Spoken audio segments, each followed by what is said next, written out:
బనకచెర్లను ఎట్టి పరిస్థితుల్లోనూ నిలువరించాల్సిందే. రైతుల కోసం రాజీలేని పోరాటాలు ఉధృతం చేయాలి. బయలుదేరండి సారు. బనకచెర్లని ఏదేమైనా అడ్డుకోవాలంటుండు. ఎడ కూర్చొని? ఇంట్లో కూర్చొని, ఇంట్లో బెడ్ మీదనే కూర్చొని బనకచెర్ల బనకచెర్ల నా దగ్గరికి రావద్దు అంటున్నాడు ఆయన. ఇంట్లో కూర్చొని పార్టీ శ్రేణులకు కేసీఆర్ దిశానిర్దేశం. బీఆర్ఎస్ అధినేతతో కేటీఆర్ హరీష్ రావు భేటీ. ఇద్దరు ఏదో ఇంటి గొడవలో కలిసి ఉంటారు. చెల్లి ఏం చేస్తుందిరా, ఎంతకాలం ఇది భరించాలి, మరి ఏం చేద్దాం అని నాయన. మరి ఎట్లా అంటే లేదు తీసి అవతల పడేయాల్సిందే, సమస్య లేదు, అసలు ఎంత మాత్రం అని భరించాల్సిన అవసరం లేదు. పార్టీ పగ్గాలు నాకు ఇస్తావా ఇవ్వవా, ఇదే లొల్లి లేదు. పార్టీ పగ్గాలు నాకు ఇస్తావా లేదా. పక్కన కూర్చున్న హరీష్ రావు ఈ కేటీఆర్కి ఇస్తావా ఇంకోరికి ఇస్తావా, ఈ కవిత అయితే ఎట్లాగో బయటకు వెళ్ళిపోతట్టుంది, కేటీఆర్దే ఉంది ఉఫ్ అంటే కథం పట్టియొచ్చు, ఈ పార్టీ నాదే అని లోపల హరీష్ రావు. పాపం ఆయన పెద్ద మనిషి, ఆరోగ్యం బాలేకనో లేకపోతే పెద్ద మనిషి అయిపోయో ఎంత పని అయిపోయారా, నేను నా చేతిలో ఉంచుకున్న అయిపోను, మిమ్మల్ని అమెరికా నుంచి తీసుకొచ్చి మొత్తం గంగపాలు చేసి ప్రభుత్వం లేకుండా పార్టీ మొత్తం ఆగమాయ్ అని ఆయన. ఇట్లాంటి డిస్కషన్ జరిగింది తప్ప వీళ్ళు రైతుల కోసం బనకచెర్ల కోసం. ఇప్పుడు ఈయన బనకచెర్ల కోసం డిస్కషన్ చేసిండని అంటున్నారు. నేనేమంటున్నా, చరిత్రకు వెళ్దాం, పాస్ట్ వెళ్దాం. చరిత్రకు వెళ్తే తెలంగాణలో నీళ్ల విషయంలో ఒక పాలసీ ఏమైనా రూపొందించిండా? రైతులది ఏమైనా పాలసీ రూపొందించిండా? రైతు బంధు ఇచ్చినా కాదాడా, రైతులకు సంబంధించి ఒక పాలసీ రూపొందించిండా? వ్యవసాయానికి సంబంధించి నీళ్లకు సంబంధించి ఏదైనా కొట్లాడడమో ఏదైనా పాలసీ రూపొందించే దాంట్లో మాట్లాడే ప్రయత్నం చేసిండా? అరే మన కృష్ణా జలాలని, తెలంగాణ ఉద్యమం జరిగిందే కృష్ణా జలాల మీద. కృష్ణా జలాలని జగన్మోహన్ రెడ్డికి అప్పనంగా ఆయన చేతిలో పెట్టిండు.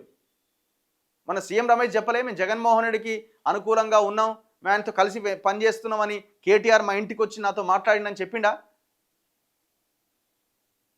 కృష్ణా జలాల విషయంలో 299 టీఎంసీలకి ఈయన నీటిపారుదల శాఖ మంత్రిగా ఉన్న ఈయన అల్లుడు హరీష్ రావు ఇద్దరు కలిసి ఒప్పుకొని వచ్చింది వాస్తవమా కాదా? సంతకాలు పెట్టొచ్చినా లేదా?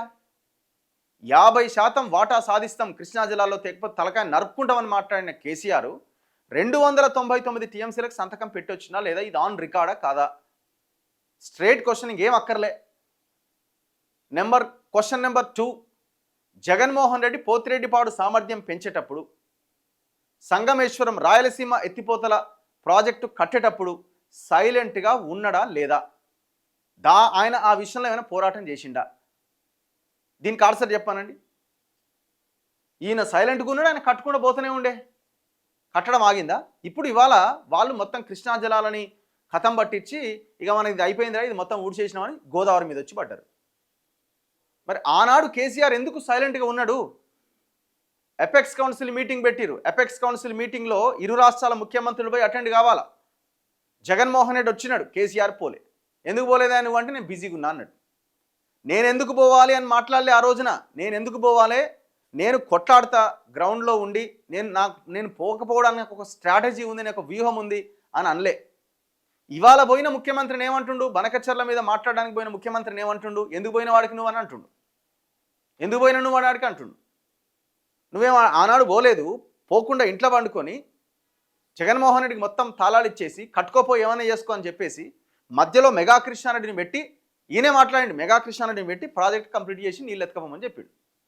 ఇది వాస్తవమా కాదా? ఇది ఆన్ రికార్డ్ జరిగిన వాస్తవం అక్కడ మన కళ్ళ ముందు కనబడుతున్నది కదా.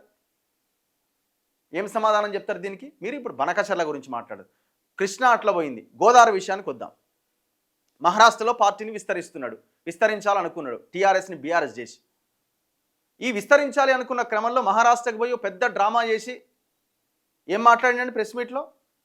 శ్రీరామ్ సాగర్ దగ్గర లిఫ్ట్ పెట్టుకొని నీళ్ళు ఎత్తుకపోరి మహారాష్ట్రకు అని చెప్పిండు. ఎవడబ్బా సొమ్మని చెప్పిండు ఆ రోజున? అహంకారం. అధికారం ఉంది కదా అని అహంకారం, మూడోసారి మళ్ళీ గెలుస్తానన్న అహంకారం. ఈ మాట చెప్పినవా లేదా? కొట్టి చూస్తే యూట్యూబ్లో మొత్తం వీడియోలన్నీ వస్తాయి. శ్రీరామ్ సాగర్ దగ్గర లిఫ్ట్ పెట్టుకొని మహారాష్ట్రకు నీళ్లు తీసుకుపోండి అన్నాడు. అట్లాంటి మనిషి గోదావరి జలాల మీద బనకచెర్ల మీద కొట్లాడతారట. ఇలాంటి సుప్రీంకోర్టుకు పోయి కేసేస్తారట. 10 సంవత్సరాలుగా ఓ పాలసీ లేదు, పాడు లేదు, ఓ పోరాటం లేదు. మొత్తం చేస్తలుడిగి సైలెంట్గా ఉండి అమ్ముకొని ఇంకా సిగ్గు లేకుండా ఏ రకంగా మీరు మాట్లాడుతున్నారు? మీకేం అధికారం ఉన్నది? ఈ గవర్నమెంట్ ఏం చేస్తుంది అనేది ప్రజలు గమనిస్తున్నారు.